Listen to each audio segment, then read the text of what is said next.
I'm at a certain point in my career where I've got the platform. I just need the right route, the right fights, and the titles. And he can do it.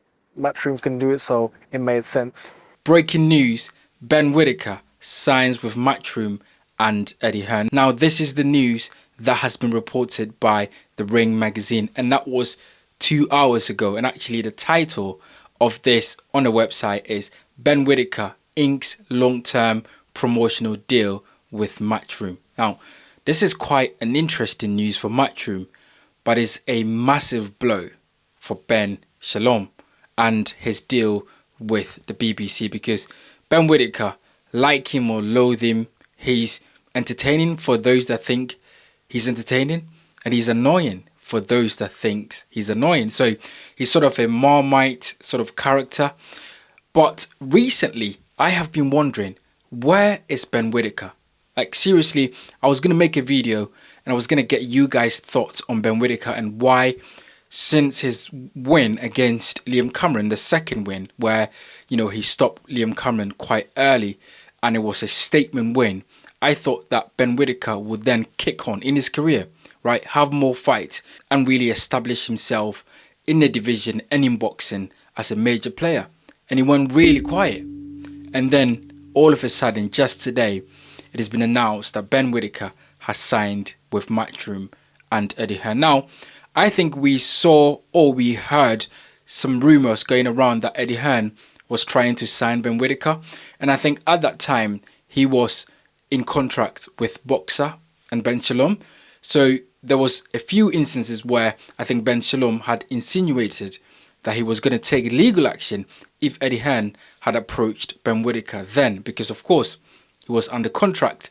So I think the whole delay and the fact that Ben Whittaker has been quiet and not fighting was because he was waiting for his contract to run out with Ben Shalom and Boxer and then go ahead and sign with Eddie Hearn, which is really done. But look, I think it's a decent move. We're yet to see how this will play out because, you know, Eddie Hearn is a great promoter. As we know, he talks for days and he knows how to promote fights. I think Frank Warren is a much better matchmaker, but I think Eddie Hearn is a much better, you know, promoter in terms of, you know, using social media and using the media around him. Frank Warren is an old school. He knows how to do it. He's a veteran. He's experienced. He's great at it. But I think Eddie Hearn sort of, you know, attracts the media better and knows how to use the media. So in many instances, you could go, this is a very good move for Ben Whittaker because he's with someone, Eddie Hearn, who has a much bigger machine behind him, which is DAZN, which is Matchroom Boxing. And I think, you know, they have a bigger platform to promote someone like Ben Whittaker because, as I said, a lot of people tune in to watch Ben Whittaker lose.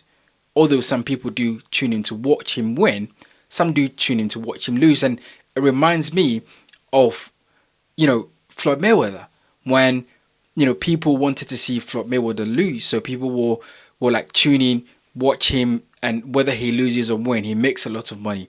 And I think that is the same thing with Ben Whittaker. So if Eddie Hearn can find a way to really get Ben Whittaker and really promote him very, very well, I think that it's going to be a success. Now, for Ben Shalom, this is a massive blow because, once again, this is a fighter that, once promoted very well, can be a very good asset to anyone's promotional company. And Ben Shalom had the opportunity to do that with Sky Sports and also has the opportunity to do that with BBC. But I don't think, you know, any fighter right now, at this time in their careers, like Ben Whittaker, would want to fight on a BBC. I think, you know, frankly, people just want to fight on DAZN or much bigger platform or platforms that a lot of people are used to watching boxing on. And I don't think that the BBC is there yet, but I think they are on their way to stake a claim in the industry. But for Ben Shalom, I think there's a number of reasons why Ben Whittaker has decided to leave Ben Shalom and go to Eddie Hearn. And number one,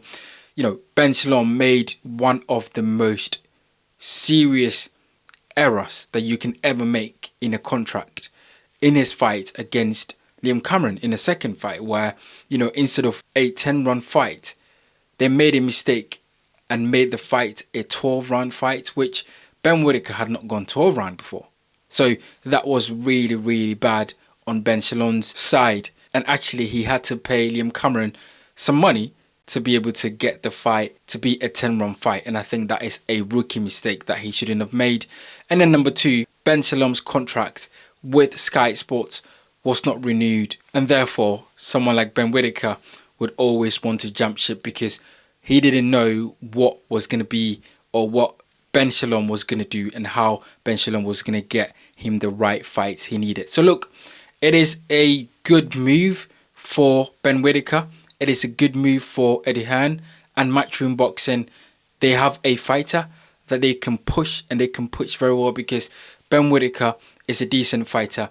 He is with one of my favorite trainers right now in boxing, and that is Andy Lee, because we know Andy Lee comes from that Kronk gym. We know Andy Lee has got good pedigree. I think Andy Lee talks very well. I think he's very respectable in the industry, and I think he's getting the best out of Ben Whittaker. I mean, we saw that in the rematch against Liam Cameron.